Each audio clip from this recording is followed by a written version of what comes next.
Então é isso aí, galera. Bom dia aí para quem tá acordando aqui com a gente nessa sexta-feira aqui. Início aí de final de semana, sextou, né? Então, e o papo de hoje, papo desse podcast aqui do DevPro, vai ser um assunto também bem interessante. Eu acho que ele continua na moda, acho que ele já esteve mais na moda, mas ele ainda continua na moda na área de tecnologia, que são as famosas startups, né? Então a gente vai fazer uma discussão aí, vamos discutir. Quem tiver perguntas pode colocar aí no chat que a gente vai respondendo. Mas a ideia é abordar o tema do ponto de vista do sócio técnico e saber se esse negócio de startup é uma boa, ou pelo menos ver quando é uma boa e quando de repente não é uma boa, para você ficar preparado. E aí, Moa, o que você acha desse assunto aí, startup, cara? É, isso aí, cara. Eu gosto. Bom dia a todos. Bem-vindos aí a mais um episódio nosso.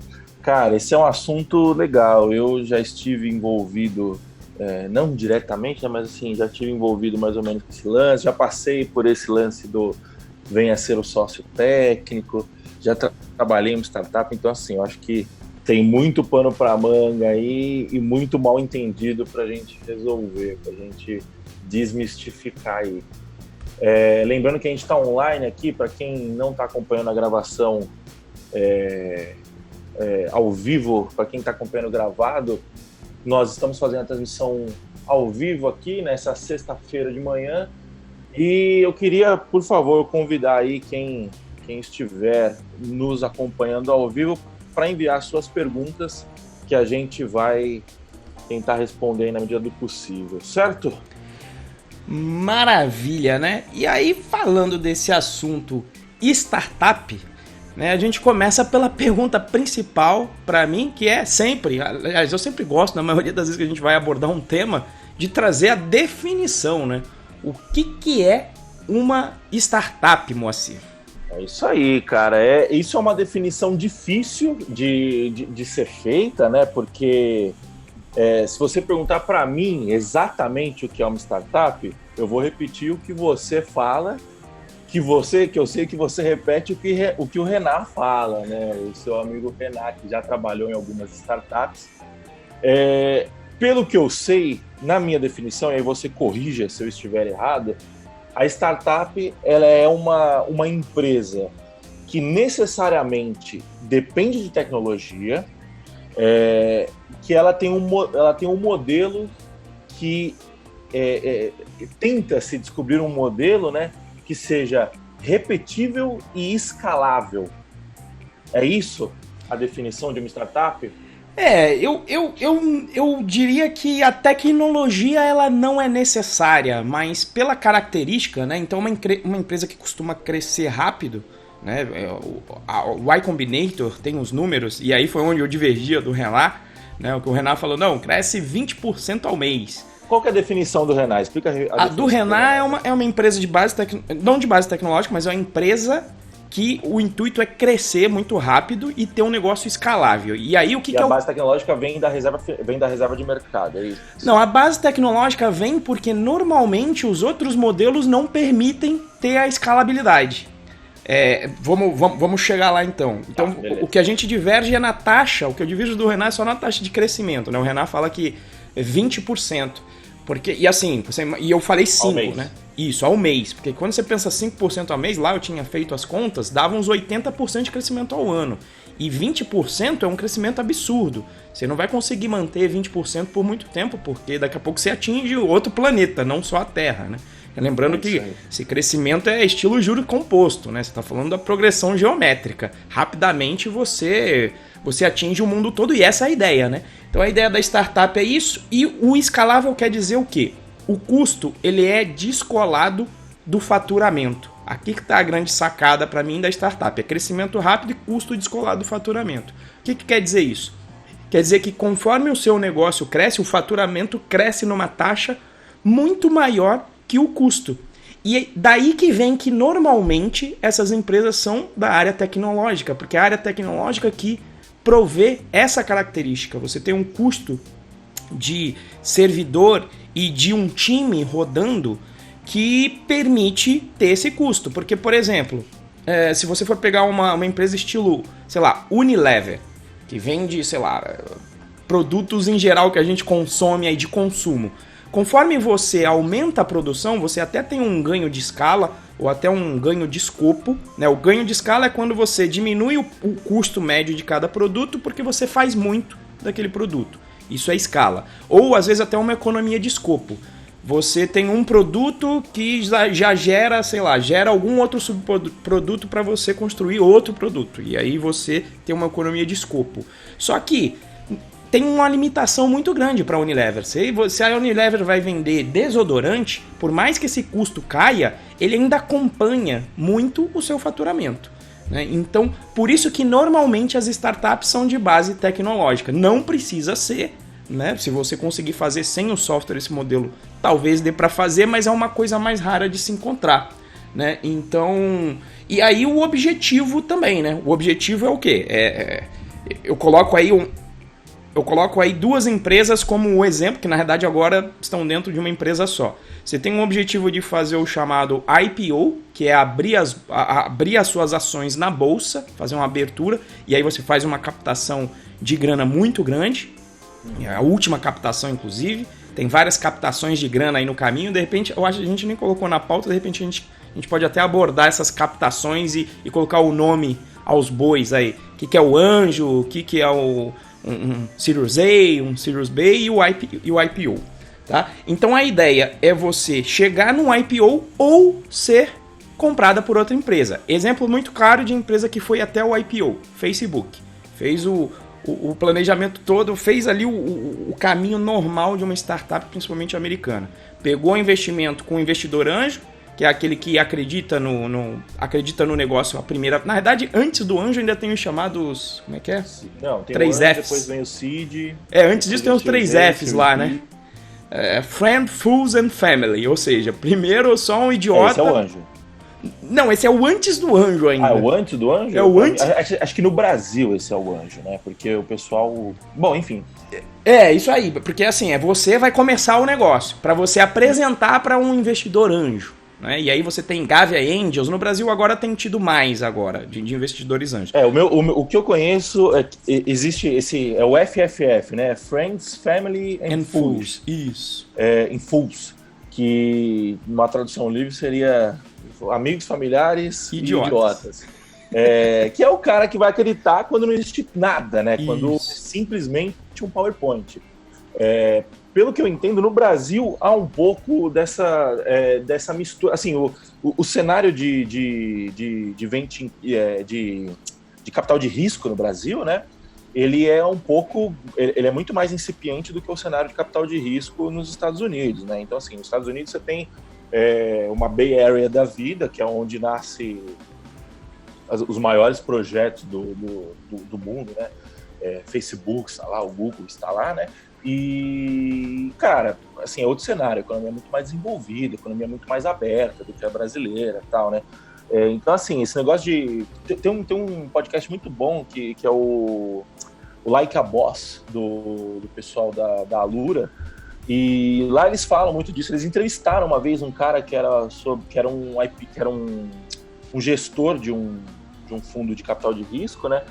E, cara, o negócio aqui é muito incipiente. Daqui, se você falar 5 anos atrás, não existia isso, entendeu? Então, assim, mistura um pouco o tipo de capital, né? Então, por exemplo, o que é considerado um Series A aqui, lá nos Estados Unidos é considerado um seed ainda. Os caras fazem Series A de 3 milhões de dólares. Ah, sim, você está falando em termos de volume. E aqui o Series A é 500 mil reais. Né? 500 mil já pode ser considerado um Series A e tal, né? Mas, assim, eu acho que essa parte é importante a gente dar uma pincelada, mas eu acho que o ponto aqui é muito mais a gente falar sobre o assunto, sobre a visão tecnológica da parada, né? Como que nós, programadores, podemos nos posicionar, podemos pegar essas oportunidades que a gente tem nas startups, fugir das enrascadas, dos riscos que a gente pode encontrar, né?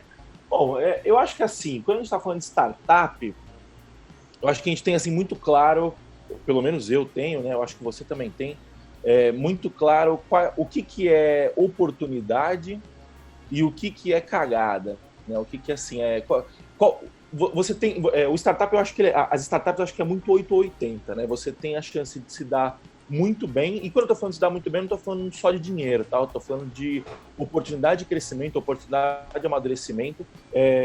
De dinheiro, na verdade, eu acho que a chance de você se dar bem é quase nula.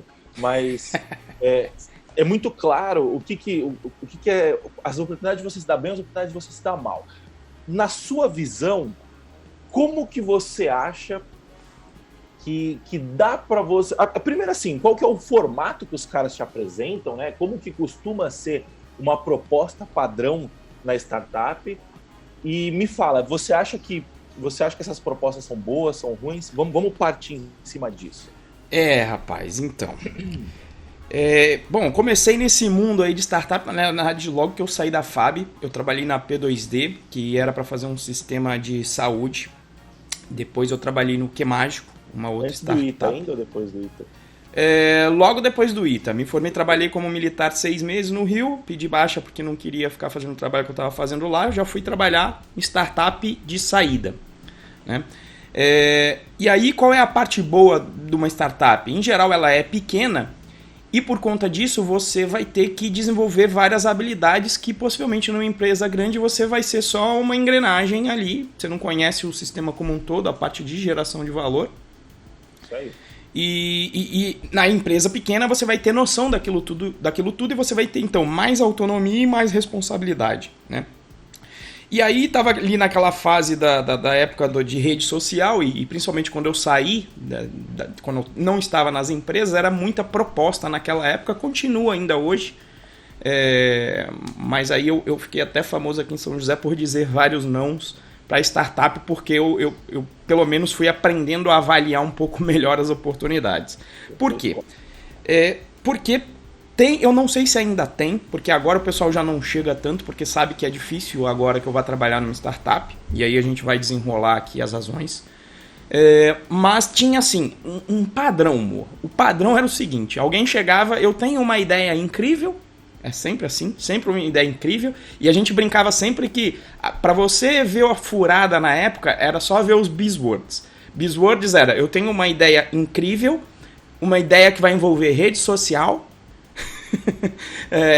tinha ainda outro termo além de, mas esses aqui eram ou criptomoeda hoje em dia com criptomoeda.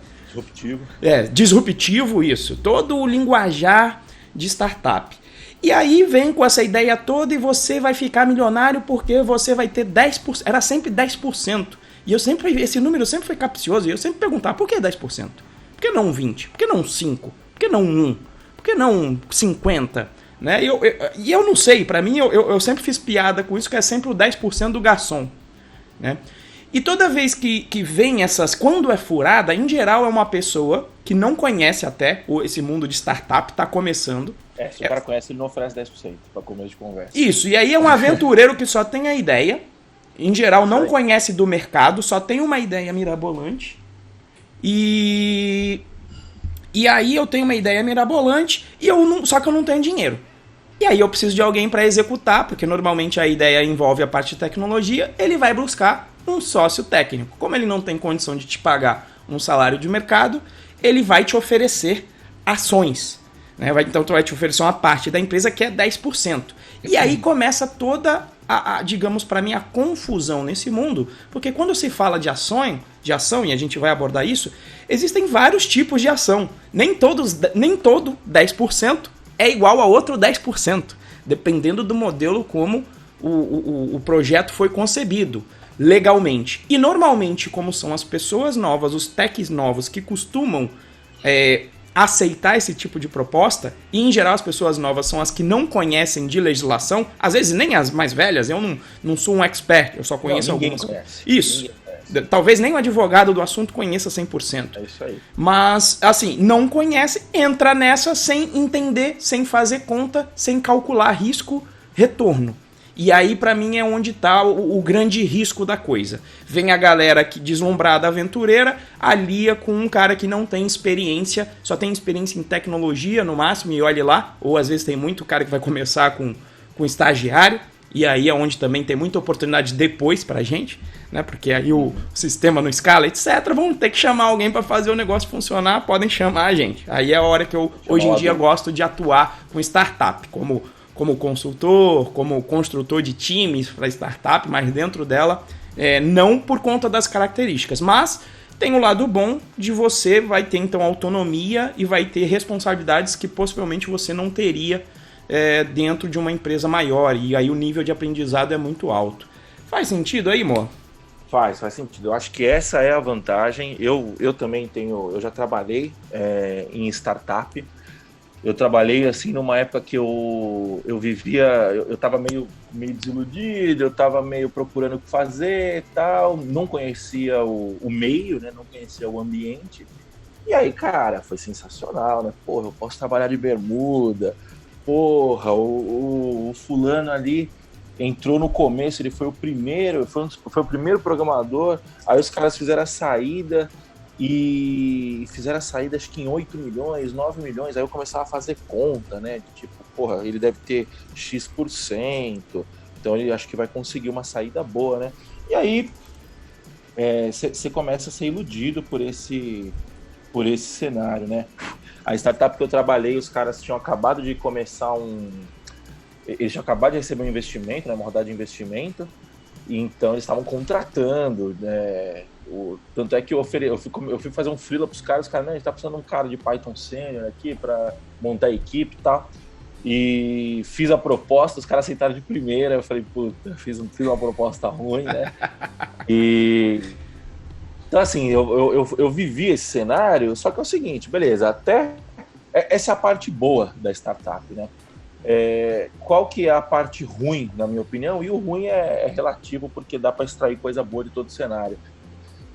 Que, cara, você vai trabalhar que nem um condenado. Você vai trabalhar, você não vai mais ter vida, você vai acordar cedo, se lancear, e tem ping-pong, tem videogame, tem piscina de bolinha. Isso daí foi feito para te deixar lá dentro a maior quantidade de tempo possível.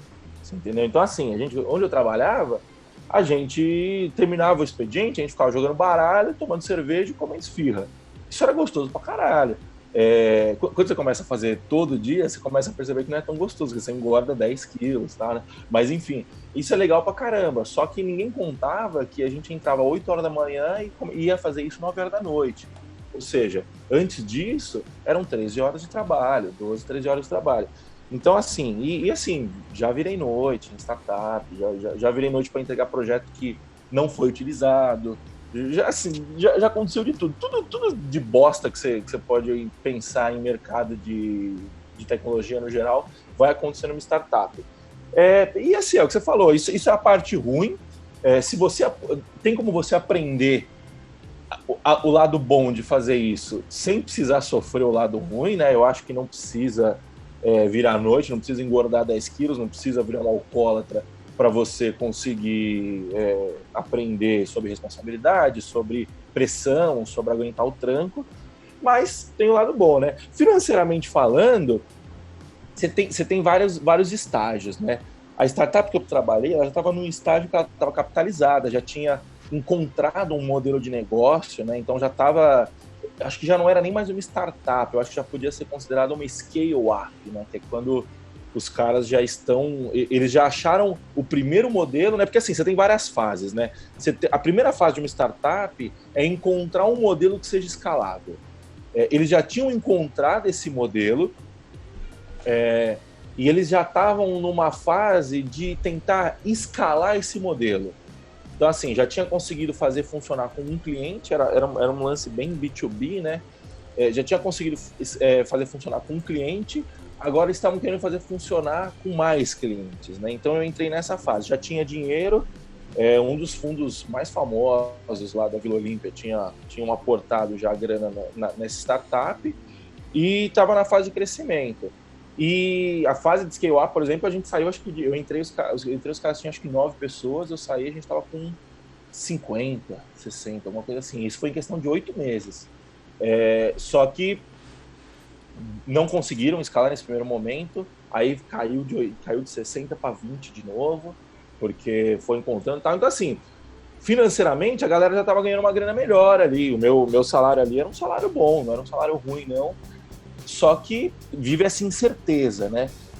Então, assim, essa fase do scale-up, eu não sei se cabe tanto aqui, vai ter gente aqui que vai estar nesse cenário, mas eu acho que a maioria das pessoas, elas entram na fase do startup mesmo, que é encontrar o modelo. E, cara, esse modelo é o seguinte, o dono da empresa está rodando com 3 meses de caixa, com 2 meses de caixa.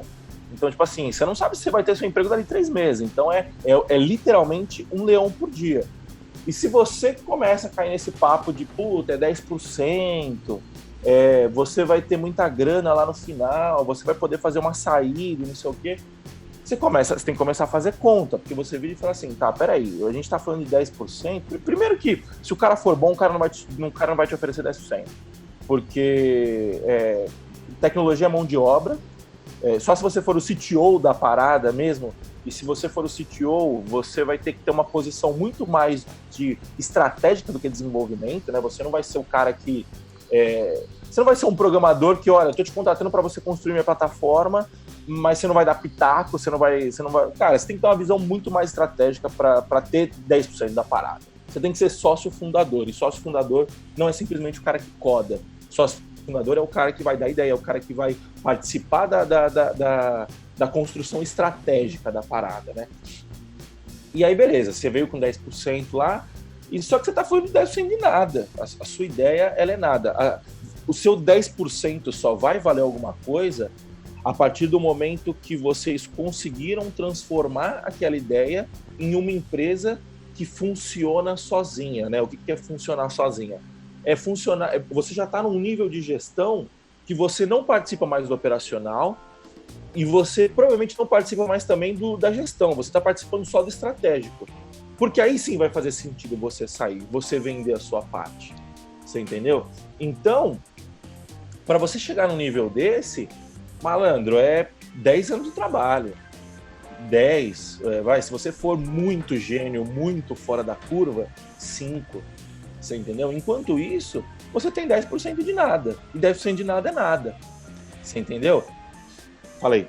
Tem uma pergunta aqui do Vitor, se vale a pena procurar emprego em startups para começar. Vitor, é um ambiente de muito aprendizado. Então, nesse aspecto, eu acho bastante válido você procurar. E depende também de perfil. A gente, apesar de ter o viés, talvez eu, de Moa, de hoje não querermos trabalhar com startup, e normalmente quem fica mais velho começa a ter esse perfil, mas principalmente para quem está começando, está com energia e está querendo aprender, é um bom ambiente para aprendizado, mas já saiba que vai ter isso que o Moa falou. É pressão, é 80%, por quê? Porque é o que o Moa falou, normalmente está no fio da navalha, né? Esses aportes que acontecem, que a gente mencionou, que aí é o Family, depois você tem o Anjo, depois você tem um Sirius A, um Sirius B e até o IPO, por quê? Porque normalmente você está queimando caixa para achar esse modelo, você está pagando a galera, você está sempre no vermelho. Então você precisa pegar a grana dos outros, porque você precisa investir para esse crescimento ser rápido, né? Então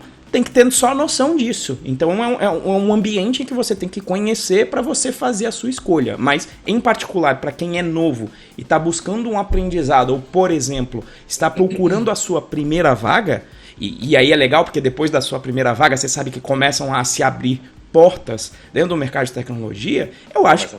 fazer sua rede. E isso, começa a fazer a rede, é hiper válido, né? E aqui o Fernando falou que sempre entendi que inovar é fazer usar algo algo que já existe. Tem também a inovação disruptiva, que é algo também que não existe, o Fernando, de forma diferente ou diversa da anterior. Na verdade, o caso da startup, Fernando, e por isso que eu gosto de diferenciar, é que muita gente começou a usar também o termo startup como sinônimo de uma empresa que está abrindo qualquer. Isso. E aí eu gosto de falar, não, é aquela que tem um modelo escalável. E isso ficou muito mais latente agora com a tecnologia, né? Entendeu? Então não é só empreender, ter startup. Porque você pode empreender abrindo uma padaria no seu bairro. Isso é um empreendimento. Você está empreendendo. Você pode empreender da sua casa, como aqui, né? Eu e o Moa empreendemos o curso Python Pro. Ele no conforto da casa dele, eu aqui. E não é um modelo de startup, onde a gente vai queimar dinheiro para um crescimento absurdo. Até que agora a gente vai crescer absurdamente, mas não vai ser queimando dinheiro e não com o dinheiro dos outros, né? Então, o que eu acho é que a tecnologia trouxe essa possibilidade de uma maneira muito mais explícita agora. E por isso que se entrou na moda, mas aí a gente começa a confundir o termo com empreender, com startup, com ser uma nova empresa qualquer, quando eu gosto de me ater a essa definição que a gente trouxe, que é uma empresa escalável, ou seja, ela cresce rápido e o faturamento é, de certa forma, descolado do custo, né? Ou seja, a margem de lucro é muito alta uma vez que você chegue a estar posicionado no mercado e se você conseguir encontrar o modelo. E para mim é aí que está a grande sacada, né? O Moa começou a falar da saída, né? E aí eu acho que é importante falar, já que a gente falou de porcentagem, e eu concordo que você tem 10% de nada no início, e qual que é o modelo? O modelo e a ideia que a pessoa que tem a ideia vai te vender, não, a gente vai faturar milhões daqui a tantos anos. E aí você vai fazer uma conta lá, bom, 10% desses milhões, quanto que vai ser, no fim das contas? E essa é a conta perigosa, porque aí a gente tem que falar sobre um assunto o que é o equity. E aí eu passo a bola aí para você, Boa. O que é o equity? Cara, basicamente o seguinte, né? Quando você... existem algumas... Eu vou acompanhar mais ou menos o que a gente tem na pauta, mas eu vou dar o meu pitaco aqui também do que é o equity de fato, né? A gente tem algumas formas de ganhar dinheiro na vida. 3, na verdade, na minha visão. Uma delas é vender tempo, que é o que a gente faz, que é o que um programador faz de fato, né? Você está prestando um serviço. Na maioria das vezes, quando você presta um serviço, você está vendendo tempo de uma maneira bem generalista, né? Você pode vender um produto, que aí o que é vender produto? Vender produto é o que a Unilever faz, fabricando e vendendo produto, que aí você descola, você tem um fator de escalabilidade maior, porque você vai descolar a variável tempo, né? O tempo a gente só tem 24 horas, quando a gente vende produto a gente pode usar a máquina, pode usar o tempo de outras pessoas, né? Enfim. E você tem um terceiro ponto, que é você vender equity, que é o quê? É você vender alguma coisa que fatura vendendo tempo ou vendendo produto, né? Geralmente vendendo produto, dificilmente você vai conseguir vender uma empresa... Não, tem caso, né? Se você pegar uma consultoria da vida, ela vende serviço também, né? Mas enfim, eu enxergo dessas 3 visões. O que é o equity, né? O equity, ela é parte de um negócio, parte de um projeto. Quando a gente está falando só que a questão é a seguinte, quando a gente está falando de startup, existem leis, existem regras jurídicas, né, de como você montar o seu equity, né, como você montar a sua posição. E assim, eu sou completamente leigo para falar disso, tá? O que eu tô falando aqui é o básico do básico do básico, e eu posso estar falando merda, tá? Assim, é mais ou menos a noção que eu tenho. Você tá vendendo... E aí, voltando, você tá montando... Você tem várias formas de montar a sua posição, e a questão é a seguinte, muitas vezes, é o que o Renzo falou, muitas vezes a gente não sabe como fazer isso, a pessoa que vai vender não sabe como fazer isso. Então, por exemplo, uma das formas de você montar o seu equity é você fazendo com opções, certo? Você vai montar o seu equity com opções. O que você enxerga como sendo a modalidade de opção?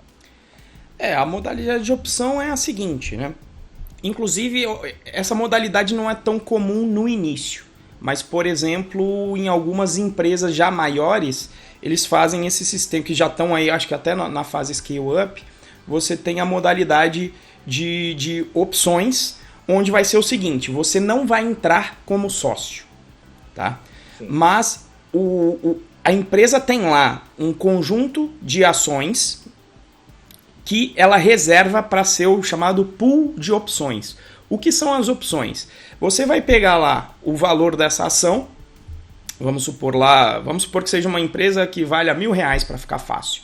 Então, você vai pegar 10% dessa empresa, R$100, você vai separar como opção. Como é que vai ser essa opção? Eu vou chamar o Moa para trabalhar comigo. Eu vou falar, Moa, vai ser o seguinte, eu tenho aqui esses R$100 de opção, e em geral, todas as modalidades, quando você vai oferecer equity para alguém, tem um chamado cliff, que é um desfiladeiro, que é assim, ó, amor, você vai fazer jus a essas opções se você ficar pelo menos um ano aqui. Normalmente o cliff é de um ano. Eu conheço esse termo como vesting. É o termo de mas tem o cliff também, né? Porque o cliff é nesse momento é que você não ganha nada, então é o que se chama de vale. Mas o vesting é justamente... Vesting, se eu não me engano, é a hora que você sai do vale e você aplica. É a hora que você vai fazer o vest. Eu também posso estar falando merda, tá? Mas você vai ter que ficar esse tempo, Moa. E depois desse tempo, você vai ter a opção de comprar essa ação aqui a R$1, por exemplo. Por um valor pré-determinado. Isso, por um valor pré-determinado. E isso que é o legal. Por quê? Porque você vai ficar com esta opção. E, obviamente, quando é que você vai exercer essa opção? Se chegar lá no final, essa empresa não deu certo, e a empresa agora, em vez de valer 1.000, ela vale 100, você não vai exercer a sua opção, porque você vai estar comprando uma ação a R$1 e ela agora vale 10 centavos. Porque ela foi para, né, valia 1.000, vale 100, então o que valia 100 agora vale R$10. Você não vai comprar, então, R$10 por 100. Você vai no mercado normal e compra a 1. Você não vai isso, exato. Agora... Isso, Stock Options aí. Isso aí, Stock Options. E aí, agora, se a empresa valorizar, vamos supor que ela passe de valer, né, em vez de 1.000, ela agora vai valer R$100.000, aí você vai comprar. Porque você vai comprar uma a R$1 e cada R$1 que você colocar já vai te valer, quanto que deu aí? De 1.000 para 100? Foi 100 vezes mais, ou seja, para cada R$1 é como se você tivesse ganhado 100 na hora de vender no mercado normal, né? Só que aí começam todas as sacanagens. E essa ação que você comprar, você pode vender a qualquer momento? Então tem isso. Qual é a liquidez dessa ação? Começam as sacanagens. E outra coisa, quando você vira sócio, você passa também a ser responsável por essa empresa, dependendo do contrato social. Então, às vezes, você vira sócio numa empresa que está com a dívida do caceta, e apesar de a gente ter na legislação empresa de responsabilidade limitada, no Brasil... a insegurança jurídica é enorme. E aí, todo mundo que tem uma empresa é o empresário que tem grana e é rico sempre. E aí o juiz fala, não, esse cara tem que pagar, vamos tomar a casa dele. Então existem as consequências jurídicas de ser sócio de qualquer empresa, não só de startup, que é a parte que a gente não manja. Mas enfim, essa é uma... Mas ainda assim você vai ser sócio de uma empresa, né? Isso é importante de entender. Exato. E mesmo que você não conheça, é a vida de adulto.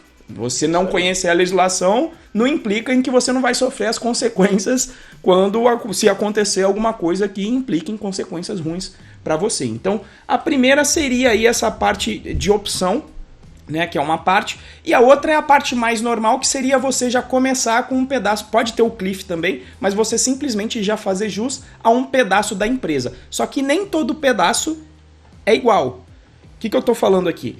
Tem um tipo de ação que a gente fala que pode ser diluída. Eu não sei o termo do tipo, mas tem ação que você pode ser diluída e ação que você não pode ser diluído. Então o que eu estou falando? A gente falou que existem vários aportes no meio do caminho.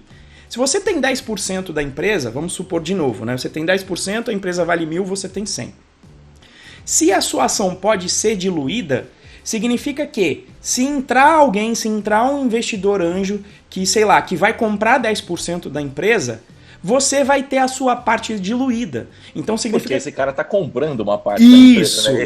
Essa porcentagem precisa sair de algum lugar, né? Então tem empresa que já te dá os 10% e fica tudo ok e ela não vai ser diluída, mas inclusive é meio incomum de fazer porque a galera, principalmente a novata, ela não faz isso, que é o ideal. Que é quando cria a empresa, tem muita empresa que já faz assim, eu vou criar a empresa e eu já vou separar 30% dessa empresa, já não vai ser de ninguém, vai ser uns 30% reservado para quem for entrar na empresa. E aí você pode ter ação que não é diluída. Você fala, não, eu tenho 10% e se entrar mais gente vai pegar desses 30% que a gente já reservou para isso. Beleza, você não é diluído. Agora, tem empresa em que essa porcentagem, todo mundo tem uma parte. Então, se vai entrar alguém, essa porcentagem tem que sair de algum lugar. Então, pode ser que você tenha um conjunto de ações que não sejam diluíveis e ter um outro conjunto que é. E, em geral, esse conjunto que é pra galera que não entende ou não fez a conta. Então, se alguém vir comprar 10% da empresa, se você tem 10%, alguém vem e compra 10%, 10% de 10% vai dar 1%. Então, você tinha 10% antes e agora você passa a ter 9%. Então, você tem que começar a fazer as contas. De um papo maior também, né? Tipo assim, você tinha... Vamos supor que o capital social da empresa... O que é o capital... Explica... Acho que é válido. O que é um capital social mesmo? Acho que pode mandar bala aí, amor. Diga aí. Manda bala aí no capital social. O capital social, basicamente, é o dinheiro, é o patrimônio inicial da empresa, né? Seria mais ou menos assim. E aí, você está falando, a empresa começou, sei lá, vai com 50 mil de capital social, aí depois vai vir o caixa da empresa, a grana que a empresa está fazendo, faturamento, tá, beleza. Você tem 100, existem 100% de um todo, né? E aí esse 100% está dividido, vamos supor que eu e o Renzo somos sócios, 50-50. Aí entrou um terceiro, aí a gente fala assim, puta, nós não somos sócios técnicos, a gente precisa de um programador, vamos dar 10% para ele. Aí o Renzo fica com 45%, eu fico com 45%, o programador fica com 10%. Só que a gente vira e fala assim, olha, esses 10% são diluíveis. Então a gente tem uma parte ali que custa, a gente tem 100 mil, por exemplo, de capital social. Quando entrar esse cara novo, ele vai aportar dinheiro na empresa. Isso. E aí ele vai aportar, eu só não lembro exatamente se esse dinheiro vai para o capital social também, ou se ele pode ir direto para o caixa. São detalhes jurídicos e contábeis que eu não vou saber responder. Mas ele vai aportar, então, ele vai comprar 10%. Aí esses 10% a gente fala assim, bom, beleza, vamos tirar proporcionalmente. E em geral em cima de um valuation maior do que a empresa vale, né? Porque ele está vendo uma projeção para o futuro, ele está enxergando a projeção para daqui a 5 anos. Ele vê a projeção, desconta o tempo, é uma técnica que chama fluxo de caixa descontado. Geralmente o pessoal tem que... Na startup é muito difícil fazer isso porque não existe ainda o faturamento para você poder fazer o fluxo de caixa descontado. Então ele faz um fluxo de caixa descontado baseado em projeções, né? Assim, é uma projeção em cima de uma projeção. Mas enfim... e aí ele vai diluir. E aí vai diluir proporcionalmente, faz a conta aí comigo, que eu sou ruim de matemática. 45 vai tirar... A gente tá falando de... Vai tirar 10%, é o que você falou, vai sobrar 9% pro cara, e aí vai tirar 4,5% da minha e 4,5% da sua. É isso? Isso. Então aí façam as contas. Então você passou a ter 9, a gente vai passar a ter de 45 menos... 40,5%. 4,5%. A gente vai passar a ter... Não, vai cair para 43 alguma coisa, enfim. E aí o cara vai ficar com 10. Vai ser isso. Tá certa a conta, né? Bom, enfim. Estamos fazendo uma conta aqui lúdica só para você entender. Só que agora você tá com 9% de uma parte maior. Por quê? Porque o cara comprou essa parte. E até existe investimento primário, investimento secundário. O primário é quando o cara aporta no caixa da empresa. Então ele comprou, ele colocou esse dinheiro foi para o caixa da empresa e ele passou a ter 10% da empresa, sei lá. E tem o secundário, porque quando a gente está falando de secundário, o cara está comprando uma parte dos outros sócios. Então, esse dinheiro ele já está indo para o bolso do sócio. O secundário, só quando a gente está falando de IPO, tá, um nível muito lá para cima, por quê? Porque o cara está aportando esses 10% para usar esse dinheiro para crescer. Isso. Então, assim, que é o que a galera confunde, né? Ganhou, foi investido, agora você tá rico, né, amor? Então, não tem nada a ver. Você continua tendo 9% de nada. Por quê? Por que é 9% de nada? É 9% de uma promessa. Você continua tendo 9% de uma promessa. Então, essa promessa ela vai se realizar o quê? Quando você chegar, quando a gente estiver falando de Series C, ou então... Series C ainda não rola, né? Quando a gente está falando de uma saída de fato, né? Que ou você ser comprado por uma outra empresa, que seria o caso do Instagram, por exemplo. O Instagram, se não me engano, viveu 2-3 anos sem dar lucro, acho que foi 3 milhões, 4 milhões de dólares investido, e aí o Facebook veio e comprou, porque o Facebook olhou e falou assim, peraí, eu quero usar a base desses caras para fazer propaganda. Ou você pode fazer um IPO, que aí o que é o IPO? Ele ainda assim é um series, se a gente for falar, né? É uma rodada de investimento. É a última, né? Só que é a última, exatamente. Então o cara tá se capitalizando, que o cara vira e fala assim, bom, eu tenho uma empresa aqui, o Uber fez o IPO há pouco tempo e deu merda. Tá tendo o lance da WeWork também, o Jimmy tá aí na audiência. O Jimmy acho que pode explicar melhor um pouquinho o que aconteceu no lance da WeWork, que os caras estão falando que teve fraude, caramba. Mas o que é? É você virar e falar assim, bom, quando a gente está falando de uma empresa limitada, você está virando primeiro para os seus FFFs, que são os Families, Friends in Fools, que você tem uma ideia e você quer vender essa ideia para eles, aí o cara vai e compra a primeira parte. Depois você fala para o anjo, olha, eu tenho essa ideia aqui, Você está comprando mais uma parte da ideia. Aí você vai para o fundo de investimento. O fundo de investimento, olha, fundo, eu tenho essa ideia aqui, a gente tem esses números, a gente projeta ter esse faturamento aqui ao longo do tempo. Aí para o fundo você está vendendo uma ideia também. Obviamente é uma ideia que na prática você está vendendo equity, você está vendendo a capacidade do cara comprar um negócio que hoje vale X e dali Y anos vai estar valendo 100X, 1000X. Só que você vai estar sempre vendendo a ideia. O IPO é a sua última venda de ideia, só que o IPO é um negócio muito mais estruturado, via de regra, né? O Eike Batista fez um IPO de ideias, mas o IPO você vai chegar no cara e falar assim, olha, a gente já tem 5 anos, a gente já faturou tanto, a gente tem essa projeção, a nossa escala vem sendo essa, a gente vem crescendo 50% ao ano, 100% ao ano, alguma coisa assim, né? E só que aí, como você está precisando de uma grana tão gigante, tão grande, você não vai mais precisando assim, você bolou um projeto que precisa de um aporte tão grande assim, você não vai mais simplesmente para um fundo, você vai para vários fundos e eventualmente pessoas físicas também, né? Teve muita gente que vendeu, que comprou papel aí do Uber quando abriu, né? Então é mais ou menos isso. Mas assim, entenda que, voltando ao lance, né, 10% do quê? Você vai começar a ter 10% de alguma coisa, você vai ter 10% de alguma coisa, primeiro, quando rolar o IPO, por quê?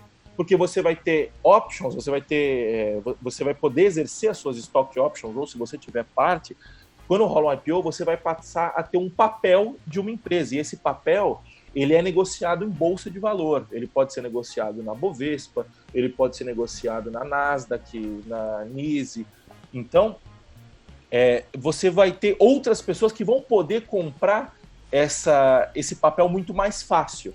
Então, na verdade, não é que você está tendo uma saída. No IPO, você vai ter a oportunidade de poder sair a hora que você quiser, via de regra, né? E tem uma galera que não. O Zuckerberg não poderia sair. Tem lá, quem tem mais equity em geral, eles não podem sair. Pode. Hoje em dia Hoje em dia ele pode, mas você tem... Ou seja, é um cliff para eles também, né? Ou seja, a gente vai abrir, só que tem um risco muito grande quando você abre o IPO, do cara vazar, sei lá, ele tem um esquema que ele conseguiu enganar todo mundo e ele tá na empresa, ele faz o IPO, pega a grana da galera e some. Então, para evitar isso, em geral, quem tem muito equity não pode. E por que existe esse vesting, né? É importante entender por que existe esse cliff, esse vesting. Porque é o seguinte, até chegar no IPO... Vamos voltar um pouquinho, vamos falar do começo, né? Que eu acho que é um cenário que está mais palatável para a gente, é mais plausível para a gente. Quando a gente está falando de uma empresa, o que é uma empresa? Né? Uma empresa ela é basicamente formada de pessoas, produto e processo, né? São os 3 P's do Marcos Lemoine. Você já assistiu essa série? Chama O Sócio. É o produto, pessoa e processo. Quando a gente tá falando do começo, já vi sim, lembrei. Quando a gente está falando do começo de uma empresa, falta um P nessa empresa, que é o processo. Uma empresa no começo, e quando a gente fala começo, a gente não está falando de meses, a gente está falando de anos, a gente está falando de 4, 5 anos. E numa fase de escala, de crescimento, falta o processo.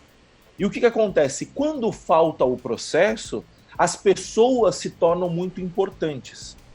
Então, o vesting vem disso. O vesting vai vir porque você vai virar e falar assim, porra, eu fui convidado para ser o CTO dessa empresa. Você vai ser o cara que vai deter todo o know-how tecnológico daquela empresa. Se você sai da empresa naquele momento, a empresa quebra. Porque ninguém vai saber como que faz para fazer deploy, ninguém vai saber como que o sistema tal funciona, ninguém vai saber como que a gente... o que aquele código legado quer dizer. Por quê? Porque você optou por crescimento e em determinado momento você vai abrir mão de qualidade, você vai abrir mão de processo, você vai abrir mão de documentação. Assim... Hoje em dia, quem é mais sênior abre menos mão disso, mas abre mão. Assim, não tem como você crescer tendo qualidade. Isso é fato, tendo 100% de qualidade. Né? O que o pessoal faz é tentar achar aí um meio termo aí de custo-benefício entre qualidade e crescimento. Então, esse vesting vem disso.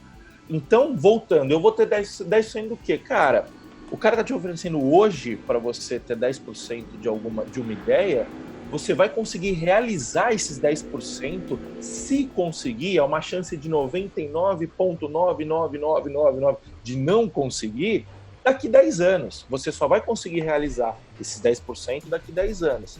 E aí entra a nossa famosa continha de padeiro. Qual que é a continha de padeiro? Você vira e fala assim, vamos lá, malandro. Eu sou um profissional de 25 anos, dificilmente alguém vai oferecer uma oportunidade de venha ser o meu CTO para alguém que acabou de entrar no mercado, assim, só se o cara for muito gênio, se ele estiver saindo de uma escola que tenha embasado ele muito bem, mas geralmente você vai pegar o cara ali nos 26, 27, mais ou menos isso. Faz sentido para você? Faz. E aí... Não, pode ser um pouquinho mais novo às vezes, mas é aí. Mas geralmente 25. É um cara que tem um valor de mercado já. Ele já trabalhou. É um cara, isso, é um cara que já vai ter capacidade de ganhar os seus 7, 8 mil reais por mês aí no mercado. Por aí. Vamos falar em ano, né? A gente vai estar falando de um cara que já tem capacidade de fazer uns 100 mil por ano. Aí você vai começar a fazer sua continha de padeiro. Você vai falar, bom, eu vou ter que trabalhar de graça, porque não tem dinheiro. Ou então eu vou ter que fazer uma retirada mínima. Você não vai... Ninguém... Se o cara te permitir tirar 8 mil reais por mês de uma empresa que está começando, essa empresa vai quebrar. Você vai estar saqueando a empresa, porque você vai estar tirando dinheiro do crescimento da empresa para sustentar a sua vida pessoal. E aí você começa a fazer a conta. Você fala assim, bom, eu tenho chance de ter a empresa vai valer 100 milhões daqui 10 anos. Lembrando que 1 bi é um unicórnio, que é difícil para... Você deve ter o quê? 5, 6 unicórnios no Brasil hoje? Por aí. 10. Foi quando eu desisti da startup, foi quando eu vi eu vi 2 listas. Eu vi a cemitério de startups e eu vi qual foi a venda. Na lista de e-mail Startup Brasil tinha lista de vendas de todas as startups brasileiras. Então era assim, aqui no Brasil, na realidade, saídas aí, vendas para mais de 100 milhas já era uma coisa rara. Para 1 bilhão realmente é unicórnio, mas para mais de 100 milhões já é difícil. Essa que é a pegada. A gente está falando de 100 milhões, a gente está falando de 100 milhões. Você não vai ter 10%, você vai chegar nesses 100 milhões, você vai ter, sei lá, tipo 2, 3, se você tiver muita sorte. 3% de 100 milhões são 300 mil reais, é isso? Não, são 3 milhões de reais. 3 milhões de reais. São 3 milhões de reais. Em 10 anos. Em 10 anos. Então a gente está falando 3 milhões de reais, então 3, 1, 2, 3, 4, 5, 6, dividido por 10 anos, que são 120 meses. A gente está falando de 25 mil reais por mês. Se rolar, ótimo. Agora vamos fazer uma continha. Em 10 anos, você consegue desenvolver a sua carreira, na minha opinião, para você ganhar 25 mil reais por mês. Você não vai conseguir, obviamente, tirar na média, né? Mas você já vai estar num patamar. Agora, cara, você está abrindo mão de ganhar, vamos colocar aqui na média, em 10 anos, você vai tirar 10 mil por mês? Você acha factível esse número? Factível total. Você vai começar tirando 5... Vai chegar nos 15 ali, no normal. Vai tirar na média de 10 mil por mês.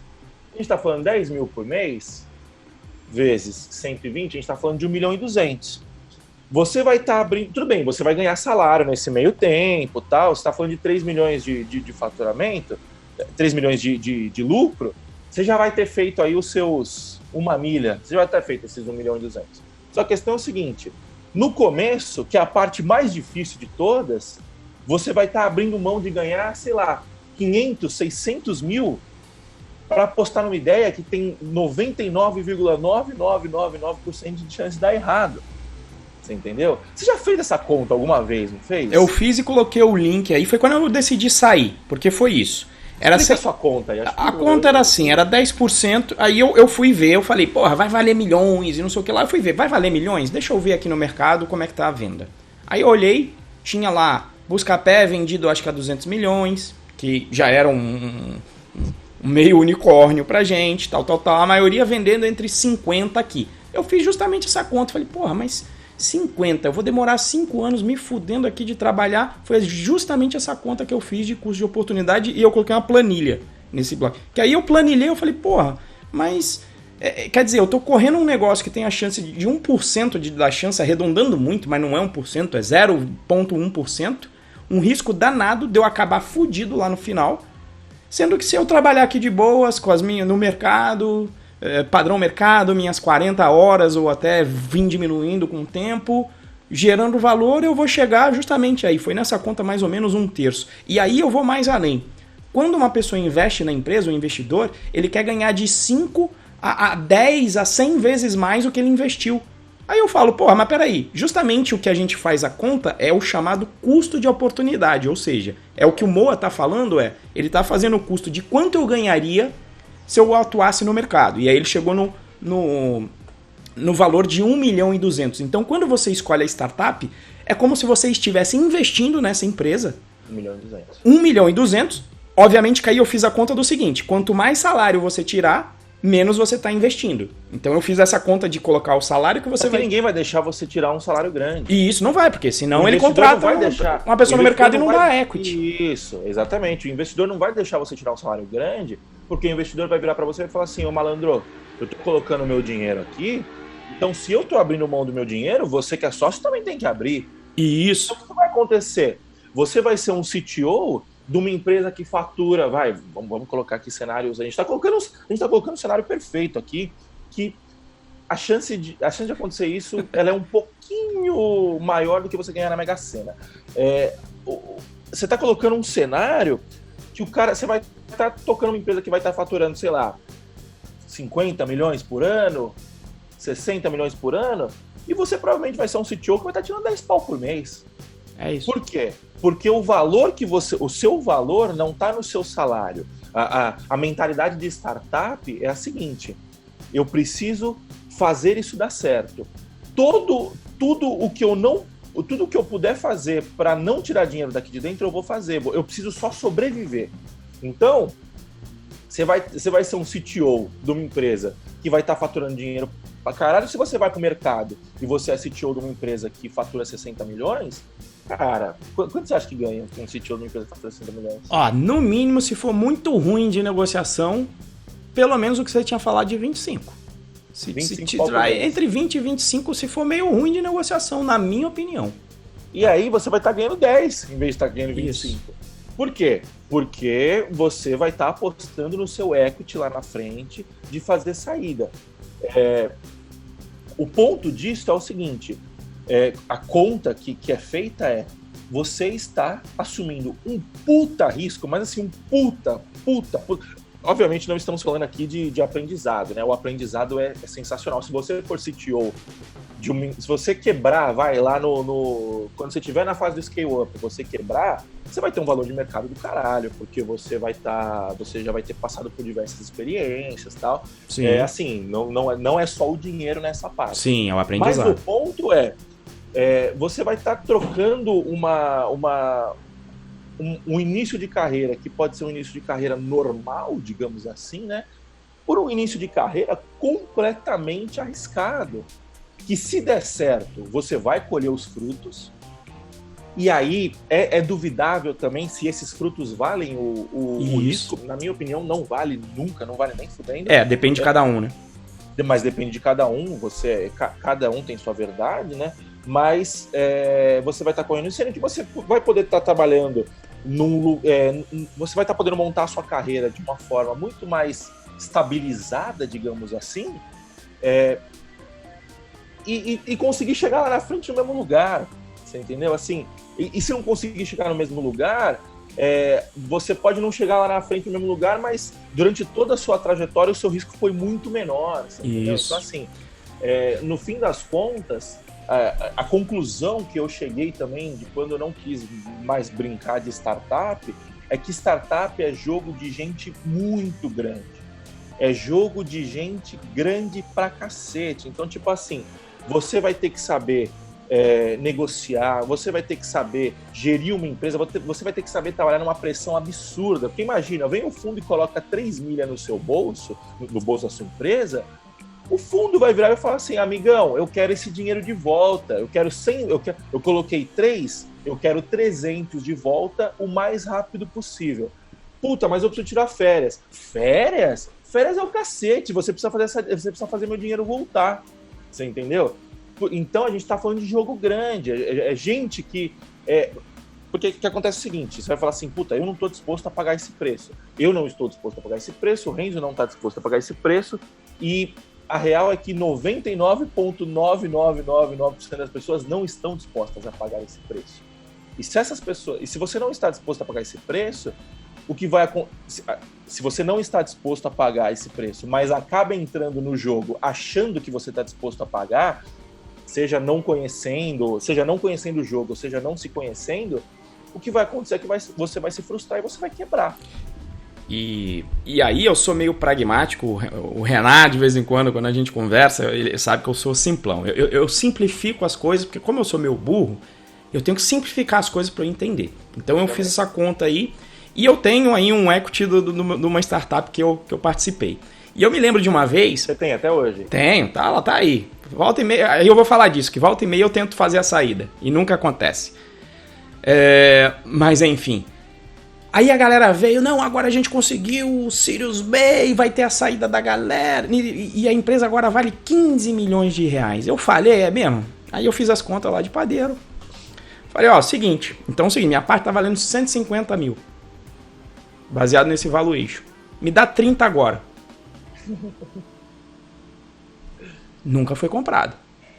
Então, é o que eu falei, é uma liquidez que você não pode... Eu nunca contei com a sorte foi que pelo menos eu entrei no jogo assim.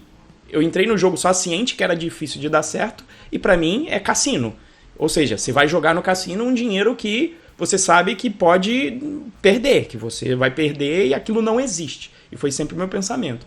Mas aí você tá... E é uma questão interessante isso, né? Porque você fala assim, porra, se tá valendo 15 milhões e eu tô dando a oportunidade do cara comprar com 80% de desconto, é isso, né? Porque você tá... 150, não, tá valendo quanto que você falou? Tava 150, eu falei, me dá 30. A sua parte valia 150, você tá pedindo 30, você tá dando um desconto de 80%. Olha aí. Se tá valendo 15 milhões, é um puta negócio você comprar, porque automaticamente você tá ganhando 80%. Ué. É um investimento de 80%, porra.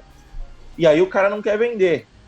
E aí o questionamento que fica é, por que ele não quer vender? Ele não acredita na ideia? Isso. Ele não quer usar, ele acha que esse valor, esse dinheiro pode ser melhor aproveitado investindo na empresa e fazendo a empresa crescer. Assim, são vários questionamentos, mas começa a levantar uma pulga atrás da orelha. Sim. E assim, e eu ainda entrei um pouco mais tarde. Tem gente que ninguém fez saída ainda. E tem uma galera querendo fazer. Então é a hora em que você vê que, cara, não dá pra contar. Você não é dono, nem o dono desse dinheiro você é. Porque se não tem liquidez nenhuma, se você não tem uma data prevista, e eu nem sei se tem legislação para fazer algum acordo, se eu fosse entrar, primeiro que eu não vou entrar em startup, mas se eu fosse, eu ia falar, malandro, tem que estar a regra clara de saída aqui, ou pelo menos uma data limite. Porque essa porra de, vamos esperar o próximo. Não, mas quando é o próximo? Não sei também. Então meu amigo, então fudeu. Então não é o dinheiro que... É igual ao FGTS, é um dinheiro que não é meu, é de alguém que pode ser que em alguma hora venha pra minha mão. Né? Então... Você quer uma comparação? Sabe o que acontece? O Renzo, ele tem essa participação na startup, é a mesma coisa que você ter um maré laranja. Você fala assim, uma areia laranja... na tabela FIP? Na tabela FIP, uma areia vale, sei lá, 20 mil reais, 18 mil reais. Então você fala assim, não, eu tenho 20 mil reais, eu tenho um patrimônio de 20 mil reais. Mas você não vai conseguir vender o seu maréia laranja nunca na vida. Entendeu? A galera nem deve saber o que é uma areia. Vamos colocar, você tem um Twig lá, um Twig não, sei lá, um Kwid laranja. Você não vai vender esse carro nunca. Você entendeu? Então é o que o Jimmy falou aqui, a liquidez de mercado secundário é artificial, ela é controlada por family office. Assim, o Jimmy pode saber mais do que eu, porque ele está mais no mercado financeiro, mas acho que a gente nem está falando desse mercado, a gente está falando de um mercado muito mais incipiente, que é o mercado de boca, de você virar e falar assim, olha, venda de empresa mesmo, né? É uma startup, mas ao mesmo tempo não é, porque se o cara está oferecendo a oportunidade e o cara não está comprando, significa que não está indo do jeito que deveria ir. entendeu? O jogo não tá rolando desse jeito, né? Bom, enfim, eu acho que as conclusões que a gente tira daqui, vocês têm mais alguma coisa a acrescentar? Antes da gente Não, acho que era isso aí. Histórias de startup era. E a única coisa que foi engraçado, depois que eu fiz essa planilha, quando eu saí de uma startup e veio outra ideia de startup. E o cara me ofereceu o famoso 10% do garçom. Aí o que eu fiz? O cara falou, não, como é, eu tenho uma ideia disruptiva, rede social, 10% para você. Blockchain. É isso, e eu já tenho investidor, aí eu perguntei lá, não, beleza, como é que vai ser aí o negócio? Não, eu vou ser o CEO, você vai ser o CTO, tá, e você sendo o CEO, como é que vai ser? Ah, não, eu vou trabalhar meu período, porque eu tenho aqui o meu trabalho. Falei, tá, então você vai trabalhar meu período, bacana. Ou seja, já é o CEO que não acredita na empresa, porque se ele acreditasse é 100%. Vai trabalhar meu período. E quanto foi o investimento? 50 mil reais. Aí eu fiz a continha, né, cheguei lá e falei, olha só, não faz sentido nenhum 10%. No mínimo eu tenho que ter 50% disso aí. Porque 50 mil que os teus coisas estão dando, eu fiz a conta do meu custo de oportunidade, só no primeiro ano eu vou botar 120. Então como é que eles vão ter mais do que eu? Eu vou colocar 120, porque eu não vou estar deixando de ganhar o meu salário. Trabalhar de graça? Eu vou trabalhar de graça, então eu estou colocando 120 e você não vai trabalhar período integral. Como é que eu vou ganhar 10%? Aí o cara, não, mas se for assim não funciona, essa conta não faz sentido. Eu falei, então, a minha conta é essa. Você pode me apresentar a sua, de como é que você chegou a 10%? Aí nunca mais teve... Aí ele fez assim, ó. Dedo no vento. Exato. É o 10% do garçom. Por que é 10%? Arbitrário, porque eu queria te dar 10%, se você aceitar, né? Aí é a parte do libertarianismo. Se você aceitar, tá tudo certo. E aí o que acontece é o seguinte, o que você enxerga numa negociação dessa? Que vai dar errado. Exato. Esse cara não vai fazer uma saída de IPO, esse cara não vai conseguir um investimento de um fundo de capital de risco. Por quê? Porque esse cara não tem a mínima noção de como funciona o mercado, como funciona a empresa, como funciona a equity. Você entendeu? Se nós não ter... Acho que a única diferença da gente com esse cara é que a gente sabe que a gente não sabe. Isso. E aí a gente não se mete a investir no que a gente não sabe. É isso. Eu acho que um dos ensinamentos, isso é ensinamento de mercado financeiro, inclusive, né? Acho que o Warren Buffett fala disso. Não invista no negócio que você não conhece, que você não sabe como funciona. É isso. O cara tá viajando na maionese, você entendeu? E aí não vai dar certo. Então, assim, eu acho que o que a gente pode tirar de lição aqui é o seguinte... 99,99% das startups vão falir antes de você conseguir realizar alguma porcentagem do que você tiver. O aprendizado é grande, com bastante autonomia. O aprendizado é muito grande. Então pode ser bom para início de carreira. Mas o preço é alto. Isso. O preço é alto. Você vai ter que trabalhar pra caralho, a sua vida pessoal vai sofrer, a sua vida financeira vai sofrer. Então, assim... Não acho que tenha certo ou tenha errado. Exato. Eu acho que assim, e de novo, a gente não tem o objetivo de cagar regra nenhuma aqui. Eu tenho minha opinião muito clara. Eu entraria numa startup com condições muito específicas. Não é nem por causa de dinheiro, é porque eu não gosto desse jogo. Eu não gosto desse jogo de me matar e trabalhar e plantar para correr o risco de receber daqui 10 anos. Eu não gosto desse jogo. Eu prefiro crescer constantemente. Um pouco todo mês, durante os próximos 10 anos. Você entendeu? Eu acho que os juros compostos é melhor do que você fazer essa tacada única na sua vida, né? Mas a intenção aqui não é cagar regra. Essa é a minha opinião. O Renzo tem uma opinião parecida com a minha também. Mas se você tiver uma opinião diferente, você acha que uma tacada faz sentido, tem muita gente milionária, bilionária com essas tacadas. E é quem vira filme, né? É quem vai pra rede social, é quem vai contar a história, né? É isso aí. E eu acho assim, também não sou o cara de falar assim, a estatística mostra que vai dar o contrário. Não, mas a gente tá aqui, eu acho que a gente bate em estatísticas com o nosso trabalho.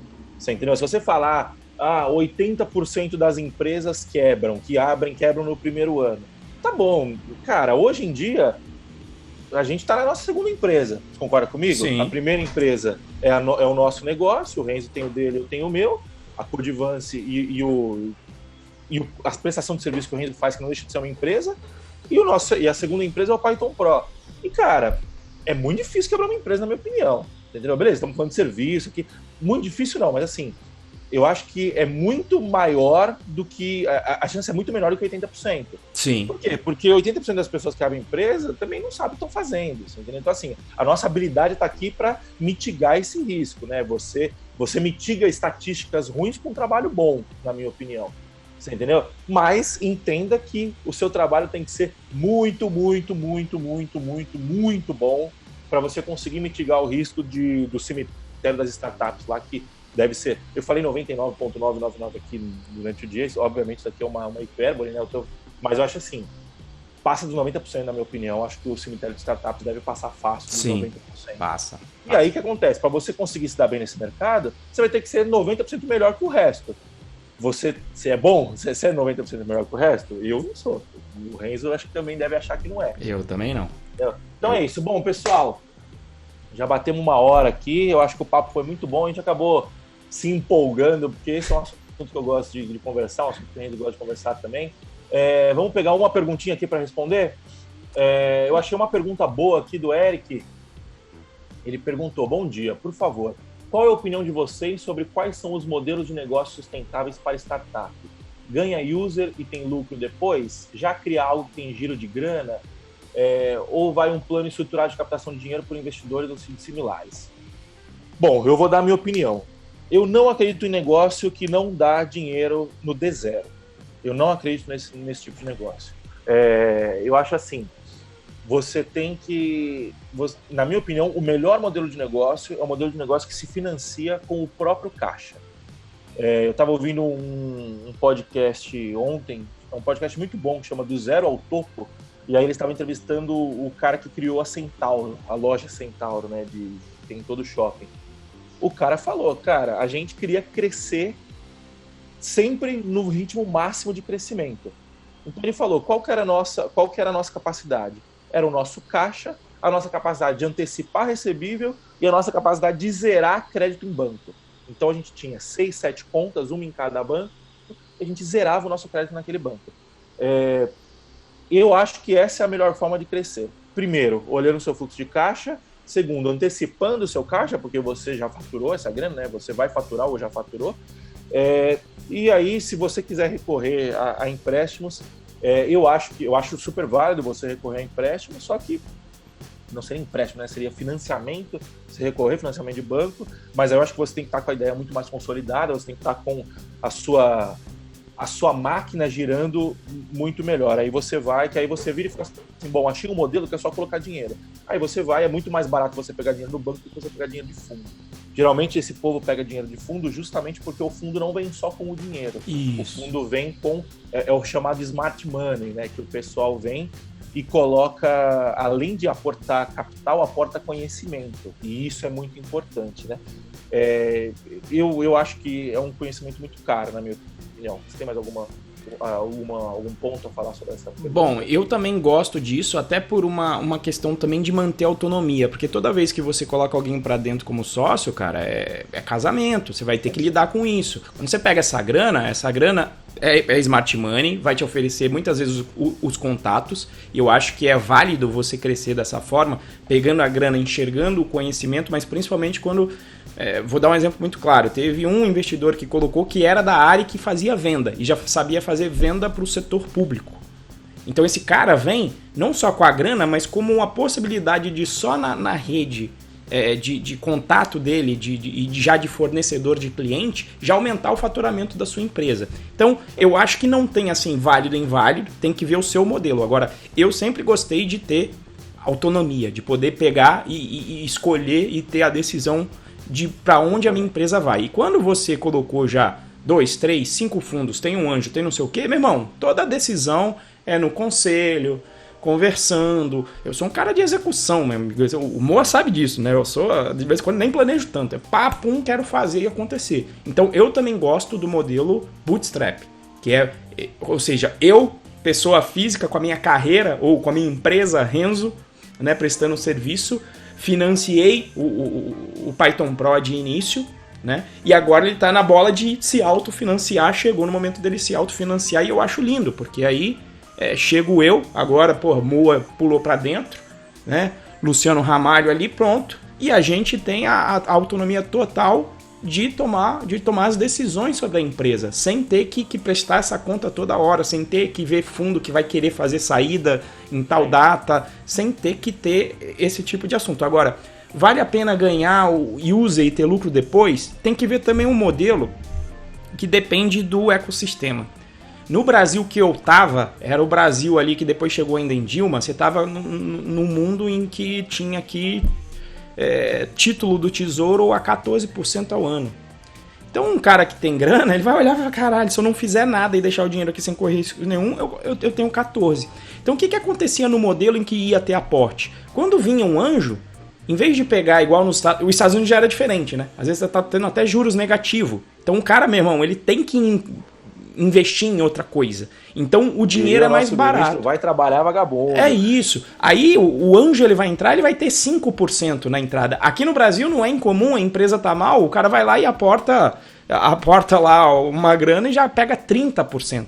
Quando às vezes a pessoa chega aqui no Sirius aí no Brasil, ele não é dono mais da empresa. Não sobra. E por isso que o ganhar user para ter lucro depois aqui no Brasil, se for para você não contar com o seu dinheiro e ter que contar com um dos outros, vai ser um dinheiro muito caro. E aí que eu acho que inviabiliza negócios como o Facebook aqui. Na minha opinião, tem o cenário brasileiro, tem o cenário mundial, que é bem diferente. Isso. O cenário brasileiro, cara, a gente tá no século XIX, se for comparar com o mundo.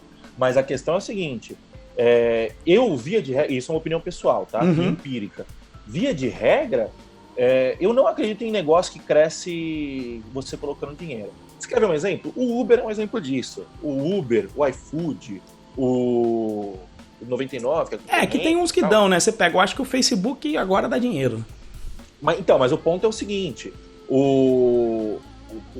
quando você pega, por exemplo, o Uber, tá todo mundo questionando o IPO do Uber. Por quê? O que acontece é o seguinte, SMS toda hora. Você ganhou R$10 de desconto. Você ganhou R$15 de desconto. iFood, você ganhou R$10 que vale até as 23,59. Que é isso? Eles estão ganhando, eles estão querendo ganhar mercado. Então, acho que o lance é o seguinte, não é... Se você está pensando eu acho que a única estratégia que é válida, mas que eu ainda não concordo, porque eu não gosto de jogar esse jogo, é você crescer base de user para você ganhar share de mercado. Para você ganhar fatia de mercado e aí você ganha branding, por exemplo. Querendo ou não, o Uber virou sinônimo de carro compartilhado. Isso. Você não fala, eu vou chamar um carro compartilhado. Você fala, eu vou chamar um Uber, mesmo que você esteja discando no 99. Você entendeu? Então, assim, eu acho que é só a única questão. Mas quando a gente está falando de começo, cara, bolha das .com em 99, quando estourou, foi isso. Os caras estavam colocando dinheiro a rodo. E aí falava assim, foda-se, não preciso faturar agora. E cresce base. Na minha opinião, a gente tá vivendo outra bolha. Vai estourar essa porra. Já tá estourando, na minha opinião. Eu não gosto, mas eu entendo quem quer fazer essa aposta, né? Eu acho que a grande aposta do Uber se ele puder fazer o carro autônomo e dominar o mercado de carro autônomo com essa pegada, mas aí tem N riscos de montadora que vai entrar, de Google, muita gente que vai entrar. A Tesla tá aí muito mais na frente, pelo Exato. que eu sei. Porra nenhuma disso. E aí é esse jogo que você quer jogar, é um jogo mais arriscado ainda, porque o teu cash burn, né, ou seja, a grana que você coloca para ter esse market share, para dominar o mundo, é muito grande. E aí é o que o Moa falou, jogo de gente grande, que eu acho que eu sou peixe pequeno, né? Então eu prefiro fazer o meu bootstrap, dar certo, ter aí uma vida que hoje tá muito bem, né? Eu consigo estar com família, consigo aproveitar a vida do que estar apostando no negócio lá no futuro, porque eu quero aproveitar agora. Startup é um jogo megalomaníaco, na minha opinião. É isso. Na minha opinião. E tem gente que quer megalomaníaco. Isso, não tem nenhum problema. Jogar. E aí, beleza. Última pergunta aqui, respondendo rapidinho, Fábio, que a gente precisa encerrar, a gente já passou bastante. A minha dica é o seguinte, se você quer abrir uma empresa porque você quer abrir uma empresa, você está abrindo uma empresa por um motivo errado. A pergunta dele foi, hoje o que se vê é muita gente querendo abrir sua própria empresa, inclusive eu, mas infelizmente o pé no chão está bem complicado de se executar, ou seja, queremos porque queremos. Qual a dica? Pelo que eu entendi, você está querendo abrir uma empresa só para ter sua empresa. Você vai deixar de ter um chefe para ter 20, 30. Todo cliente seu vai ser um chefe. Eu acho que sei lá, eu não abriria empresa, eu refletiria melhor, me conheceria melhor antes para saber se eu quero abrir uma empresa de fato, se eu não quero. Eu acho que é isso. Tem mais alguma coisa? Eu não sei, para mim não fica clara a motivação da pergunta, porque empresa na prática também é um papel, certo? É um papel com um conjunto de pessoas que vão prestar um serviço. Se for do ponto de vista elisão fiscal, né? E aí, dependendo de quanto você ganha, vale a pena você tratar a sua vida e a sua carreira como empresa, que foi o que eu fiz. Né? Comecei a fazer, tem aí É o que eu faço. Tem uma live que eu fiz um Jupyter Notebook mostrando isso, mostrando que, porra, né, você deixa uma grana bizarra pro governo se você for CLT, em vez de tratar a sua vida como empresa e tá lá dentro prestando serviço com a sua empresa. Então, realmente tem que ver isso. Se for o sentido do Moa, de abrir empresa, porque eu não quero ter chefe, esquece essa porra, que é o que o Moa falou. Você ganha, acha que chefe é escroto, experimenta ter cliente. Cliente tem razão sempre, tô pagando, tem que ser. Então, se você não conseguir estabelecer uma relação muito profícua com o seu cliente, de respeito, que é o que eu também tentei fazer, e a gente tenta fazer no Python Pro e dá certo, né? A brincadeira do Luciano sempre foi, ele tem uma frase que eu adotei, que é: a gente não quer ter cliente, a gente quer ter freguês. Né? Então, mas se você for para um negócio que prestação de serviço de software, por exemplo, que é o que o Moa trabalha, eles devem passar aí por algumas coisas que de vez em quando vem aquela faca na garganta que é diferente do cliente. O teu chefe ainda fica, vou demitir o cara. O cliente é o cara mais frio para te demitir na hora. Veio o concorrente ali, ofereceu algo melhor, ele muda sem nem avisar, sem nem falar nada. Então, assim, tem que ver qual é o seu sentido de abrir empresa ali. Realmente, se for abrir por abrir, aí eu não abriria. Isso aí. Bom, então acho que é isso. Vamos finalizar aqui. Muito obrigado para quem participou ao vivo, pelas perguntas. E vamos deixar nossas indicações aqui agora. Uma primeira indicação para quem quer saber um pouco mais sobre como funciona o processo startup, né? Qual que é o conceito por trás de você validar ideias, esse tipo de coisa. Eu acho que ele é muito útil não só para startup, mas para qualquer cenário na sua vida profissional. É o Lean Startup. O Eric Ries é o cara que fez o PayPal, né? Se não me engano. Fundador do PayPal, Renzo. Como? Desculpa? O Eric Ries, do Lean Startup, ele foi o cara que fundou o PayPal. Enfim, eu acho Startup, ele mostra exatamente como é o processo de validação de uma ideia, né? E aí o Renzo tem outra indicação aqui, qual que é, Renzo? O que eu gosto é de beber mais na fonte. O Eric Ries fez, mas a fonte para mim de quem ele baseou o trabalho foi o 4 Steps to Epiphany, onde também tem muitos dos conceitos ali do Lean Startup, mas é um livro que veio antes e seria meio a origem. É um livro que eu gostei bastante, a leitura dele, e é bem legal para você entender, porque ele vai contando a forma errada de fazer startup, que é justamente startup que não valida o modelo de negócio dela no mercado, cria uma estrutura bizarra, e ele dá um exemplo. Eu esqueci o nome da startup principal, mas é uma startup de mercado nos Estados Unidos, que acho que foi embora com a bolha de 2000, mas que, os caras falaram: não, você não vai precisar mais ir no mercado, você vai comprar pela internet e a gente vai entregar. E o cara já começou montando centro de distribuição pelos Estados Unidos inteiro, queimando um caixa bizarro, para no final ele ver que as pessoas não queriam aquele serviço. Então ele vai te contando a história do que não fazer e como ele poderia ter validado. Né? Então é um livro que eu gosto bastante, vai na mesma pegada. Não, Epiphany. Eu que escrevi errado aí. É Epiphany. Então é isso, pessoal. Muito obrigado pela companhia de vocês e espero que vocês tenham tirado alguma coisa de útil aí desse nosso papo de maluco aqui. É isso aí. Valeu, pessoal. Até mais. Falou, até mais. Abraço, galera. Tchau, tchau.